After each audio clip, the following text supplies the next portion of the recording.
Now, today I also got a phone call because remember I told you guys I was looking for legal action.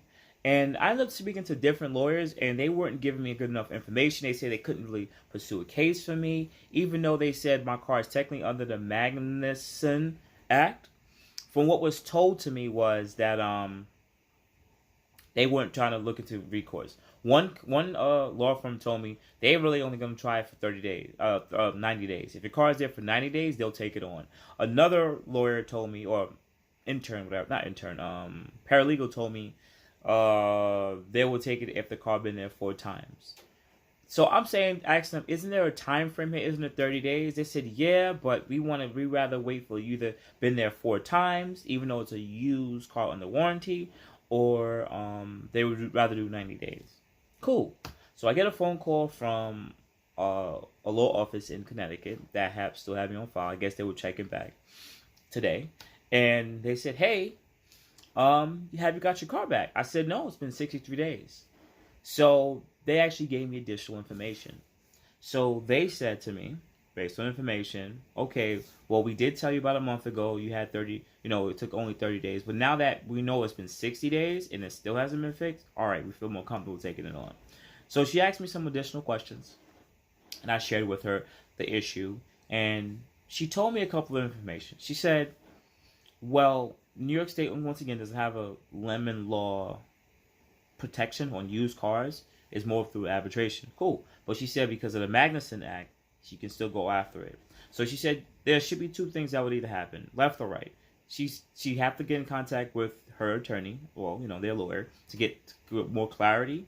But because the car, what would happen is this. Either one, Mercedes will buy the car back for the full price I paid, or two,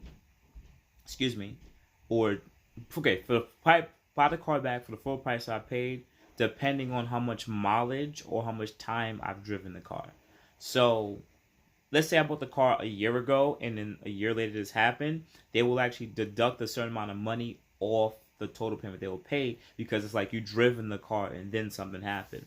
But because I purchased the car and then it broke a week later, there's really won't be any deductions. Cool.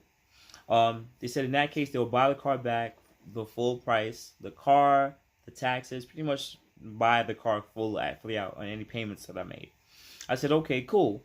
The next action, she said, which she don't believe may not be right, is some people, I guess it's a different fork in the road. She said that there's people who had a specific issue, say something like what I'm dealing with, the transmission issue, and because the manufacturer took so long to fix the car and the amount of time frame, that they could actually recoup all those payments, recoup any money spent on like taxi cabs or driving other vehicles, or just pretty much get back a portion of the money I spent on the vehicle to actually buy it and like start driving the car. So technically I put down like $5,000 on the car, and then I was kind of forced to buy the extended warranty because as a second cost, as a secondary as a way to protect myself, because I was gonna get screwed if I didn't, kinda, and they didn't want to do it through good grace. So I already spent like $10K on that, and then I already had spent about 2 months of payments on the car, which are about $1,400. So you guys could already add up how much money I spent in 2.5 months for a car I have not driven. Yes, guys, I bought a Q50 for the price of what I paid in the last goddamn 2 months. Anyways, 3.72 at that, or 2.0T. So moving forward, she said, but that's probably not going to be the case because she said that would be something more on if the car was paid off. But because the car is financed, which she's going to get clarity about, she said it's actually a little different. So I said, okay, cool. So she said she's going to go speak to the attorney about it and see what would be the angle that he would want to go. Or I don't want to say he or she, whatever age we live in, gender X, I don't know. Which the direction they would want to go. So at this moment, still up in the air. So pretty much the update is, looks like midweek to next week Friday, and I may actually have legal position to go get the car paid off. Now, for the people who made it to the last part of the video,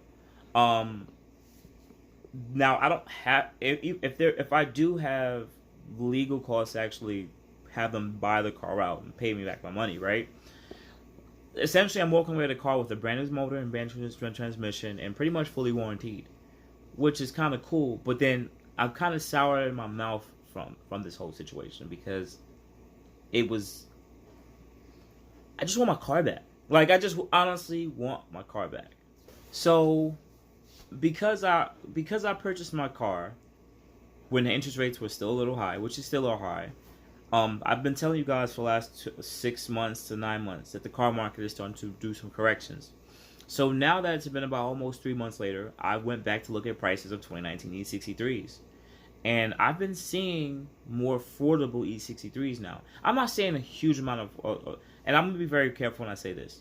There are E63s available. They do have higher mileage. So I've seen 2019s in the 60s already and in the mid to low 70s. So that's the higher mileage. My mileage is around 30,000. The ones that are around 30,000 are mid 70s to low 80s, which is kind of right around where I'm at. I bought my car pretty much as one of the only ones really available at the price for what was coming for it. But now I can see the market might have dropped at least 5 to 6 grand. And in my mind, I'm like, I'm financing a car for so much money. Because technically I spent $13,000 or $12,000 to $13,000 already. And I already still probably owe like $75 on the car. And at this point I'm like, if they could pay me back for all of the money I paid, I'll just go out there, be a little bit. I was really patient for the E63, but I'll just sit there and take my time, and I'll just get another car for. Well, first thing I want a second car for the channel, regardless. I'll get a second car for the channel, and then I'll just be patient and wait, and see. Maybe I'll hop into a GT63. Maybe I might hop into an M5 Max or something more imperial, like because right now I don't have that love for the car for me to want to keep it. And I'll just have to wait and see what I do next week when I get the car back, or to see if there's actually how long this lengthy process even takes if I even choose to go that route. Because once they get back the car and they could still pursue the case for it, it takes 2-3 months. It could take longer than that. And for the time being, I'll drive my car. And if it gets closed and they say they'll pay the car and they come and take it back, then I'll make that decision when I get there if I choose to go that route. At least for that time being, maybe prices will correct. And remember, I was looking into GT63s, and now I really like the E63, but now because I didn't get the one exactly what I want, like once again, I didn't want racing seats. I'll be honest with you, I didn't want racing seats. I didn't want the carbon trim. I didn't want ceramic brakes, but I did want it, but I wanted to try to get it for the best entry point price. And for the time being, the market was still weird. There wasn't enough. I didn't have enough position to be able to demand that. But now, where I'm at, I'm like, you know what? Let's look into this. Maybe the next car I choose to buy, if I do go that route, I'll have to get like a 2020 or 2021 E63, which is when the 2021 is when they change the body style, or I would have to, if I get a GT63, I would probably have to get one that either have extended warranty from factory already, that's transferable, or get like a 2020 GT63 for right around that entry point of like low 90s or mid to low 80s.